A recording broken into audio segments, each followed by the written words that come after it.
Atualmente, a China praticamente bloqueou a exportação de terras raras para o Japão. Como resultado, o Japão está enfrentando a maior crise desde o início dos conflitos com a China. Hoje, vamos analisar corretamente a situação atual. Vamos conferir agora. No dia 6 de janeiro, o Ministério do Comércio da China divulgou seu primeiro comunicado do ano, reforçando o controle de exportação de materiais de uso duplo para o Japão. O que isso significa? É um anúncio que proíbe a exportação para o Japão de todos os materiais que possam ser usados para fins militares. E essa medida foi aplicada imediatamente. Materiais de uso duplo, como terras raras e minerais estratégicos, são essenciais para a manufatura avançada e tecnologia.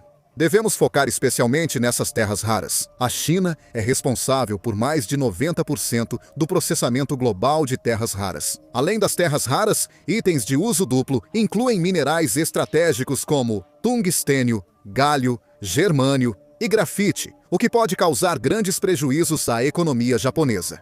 Imediatamente, o tungstênio é essencial para tanques, caças e semicondutores. Galho e germânio são usados em painéis solares e lasers. E o grafite é crucial para baterias.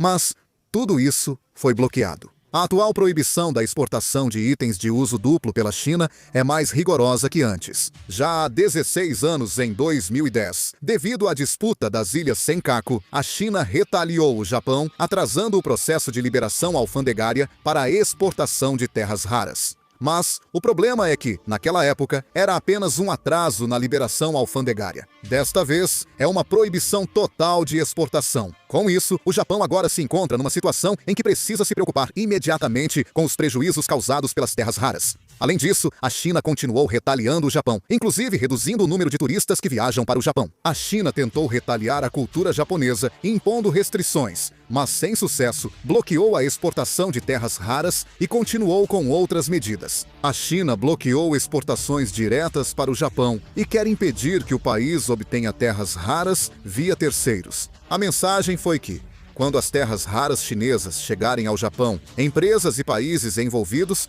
podem sofrer sanções. Ao afirmar publicamente que empresas americanas que reexportarem terras raras chinesas ao Japão também serão sancionadas, a China aumentou ainda mais a tensão. Essa medida equivale, na prática, à oficialização de um boicote secundário. O Japão quer impedir antecipadamente qualquer tentativa de obter terras raras indiretamente via Estados Unidos da América Sudeste, Asiático ou Europa. Se o Japão não conseguir negociar diretamente com a China e rotas via terceiros países forem fechadas, restam poucas opções. Mesmo com preços altos, o Japão terá que negociar com a China ou recorrer a cadeias alternativas, que hoje não são viáveis. O mais importante é que esse aviso não foi direcionado apenas ao Japão. Ao mencionar especificamente empresas americanas, a China enviou um sinal de que qualquer um que se envolver na questão dos minerais raros poderá ter que arcar com custos. Isso significa que tanto as empresas que tentam ajudar o Japão, quanto os países que pretendem negociar com o Japão usando minerais raros chineses podem ser alvo de pressão. Com essa única frase, a China não só apertou o cerco ao Japão, mas também iniciou uma pressão intensa, calculando até mesmo os Estados Unidos e seus aliados. O Japão percebeu o risco de depender de um só país para recursos essenciais após o controle de exportação de minerais raros em 2010 e tentou alterar sua cadeia de suprimentos, mas essa mudança ainda não foi concluída. Ainda depende da China para a maioria das matérias-primas essenciais, como minerais raros e grafite usados em baterias e semicondutores. Por isso, se houver controle de exportação, o impacto será inevitável.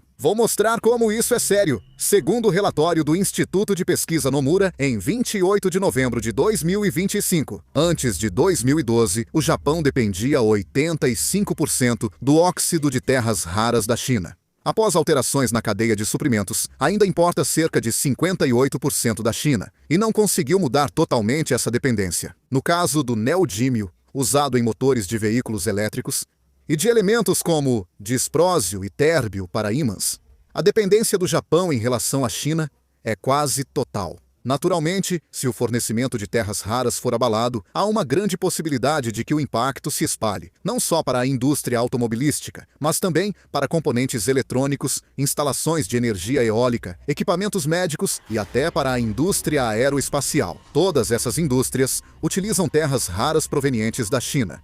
É claro que existem tecnologias alternativas, mas Como os custos aumentam bastante, espera-se que haja prejuízos consideráveis. O Nomura Research Institute anunciou que, se as restrições à exportação de terras raras durarem 3 meses, a economia japonesa pode perder até 660 bilhões de ienes ou 6,1 trilhões de won. Se as restrições durarem 1 ano, as perdas podem chegar a 2,6 trilhões de ienes, 24,19 trilhões de won, e até afetar o produto interno bruto. No Japão, estão claramente surpresos. Um funcionário do Ministério das Relações Exteriores do Japão disse ao Asahi que não entende o motivo do reforço das restrições e se surpreendeu com as medidas da China. Kanai Masahaki, diretor do Departamento da Ásia e Oceania do Ministério das Relações Exteriores, afirmou que medidas só contra o Japão diferem das práticas internacionais, são inaceitáveis e demonstrou pesar. Ele protestou contra as medidas da China e pediu sua retirada. Por enquanto, o Japão só observa, mas ainda possui opções de retaliação. O Japão pode impor já restrições à exportação de certos materiais semicondutores. Caso adote medidas de retaliação, a indústria chinesa de semicondutores será impactada. Por que a China agiu assim de repente?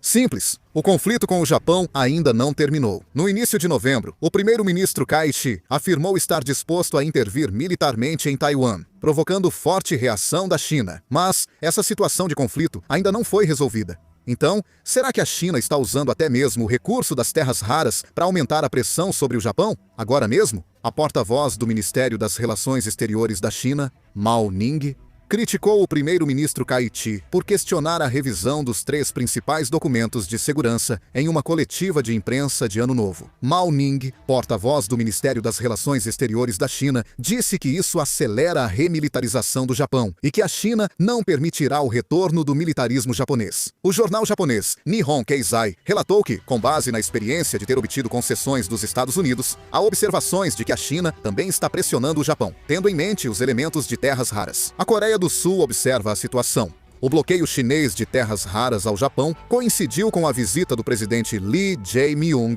à China. A Coreia do Sul, ao observar essas ações da China, expressou o desejo de que o conflito entre Japão e China seja resolvido de forma pacífica e afirmou que, no momento, o papel da Coreia é limitado, adotando assim uma postura mais reservada. O problema é que há uma forte possibilidade de que o conflito entre Japão e China acabe afetando também a Coreia do Sul. Isso acontece porque, atualmente, a cadeia de suprimentos entre Coreia do Sul e China nas indústrias de alta tecnologia é extremamente complexa. O Japão importa matérias-primas raras da China, fabrica componentes para semicondutores, smartphones e motores, e exporta para a Coreia do Sul, que usa essas peças para produzir e exportar os produtos finais. Ou seja, se as empresas japonesas de materiais, peças e equipamentos não conseguirem receber os minerais raros a tempo, os custos aumentam e elas não conseguem produzir os componentes adequadamente. A Coreia do Sul também inevitavelmente enfrentará aumento de custos e dificuldades na produção de produtos acabados. Neste ponto, o eixo que precisamos destacar é justamente os Estados Unidos. Se olharmos a situação apenas como um conflito bilateral entre China e Japão, acabamos perdendo o quadro geral. O Japão não está sozinho. Já há os Estados Unidos por trás do Japão. No momento em que a China jogou a carta dos minerais raros, o palco dessa disputa automaticamente se expandiu para toda a Ásia Oriental, ou mais precisamente, para o centro da competição estratégica entre Estados Unidos e China. Os Estados Unidos da América consideram o monopólio chinês dos minerais raros seu maior risco estratégico há anos, por um motivo simples. Minerais raros são vitais para a indústria civil e militar.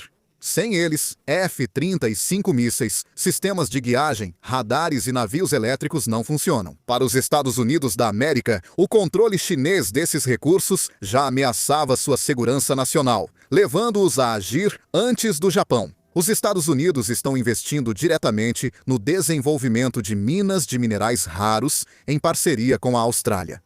A Austrália é um dos países com grandes reservas, rivalizando com a China, e já recebeu grandes investimentos de capital e tecnologia americanos. O mesmo acontece com o Canadá. Os Estados Unidos da América usam subsídios e cooperação com o Vietnã para montar uma cadeia de suprimentos do continente, da extração ao refino. O Vietnã é um trunfo? O Vietnã, que fica logo abaixo da China e possui algumas das maiores reservas de minerais raros do mundo, está sendo alvo de uma aproximação diplomática dos Estados Unidos, que querem transformá-lo em uma alternativa de produção à China. Com a entrada de países africanos, o cinturão de minerais raros dos Estados Unidos da América, para se afastar da China, ganha forma. O Japão está profundamente envolvido nesse movimento e é parceiro fundamental dos Estados Unidos da América na estratégia dos minerais raros, não apenas um país afetado. Empresas japonesas têm tecnologia de refino e processamento líderes. E os Estados Unidos da América usam essa competência do Japão apenas no fornecimento para reestruturação. Reservas, investimentos em minas e desenvolvimento tecnológico entre Estados Unidos da América e Japão já avançam. Assim, o Japão não enfrenta a China sozinho, mas ganha tempo com os Estados Unidos da América. Sob esse ponto de vista, a medida da China mira o Japão, mas é sobretudo uma pressão indireta sobre os Estados Unidos. A China alertou antecipadamente sobre a tentativa dos Estados Unidos da América de reorganizar a cadeia de suprimentos do leste asiático via Japão. Para a China, o Japão serve de teste e mensagem. Se o Japão ceder, os Estados Unidos da América sentirão pressão. Se os Estados Unidos da América recuarem, a China manterá seu domínio sobre os recursos por mais tempo. A restrição à exportação de itório faz parte de uma estratégia de curto prazo, não sendo apenas retaliação. A China, ao pressionar o Japão, está ao mesmo tempo enviando um sinal para os Estados Unidos. Está mostrando, com um exemplo prático, até onde pode chegar ao usar o itório como arma. E esse sinal não é apenas para o Japão, mas também para a Coreia do Sul, Taiwan e até para a Europa. Quando a China tomou essa atitude, a disputa deixou de ser só comercial e virou competição por hegemonia e recursos, tornando-se uma nova forma de guerra. Como será que isso vai acabar? Deixe seu comentário. Vou encerrar o vídeo. Obrigado.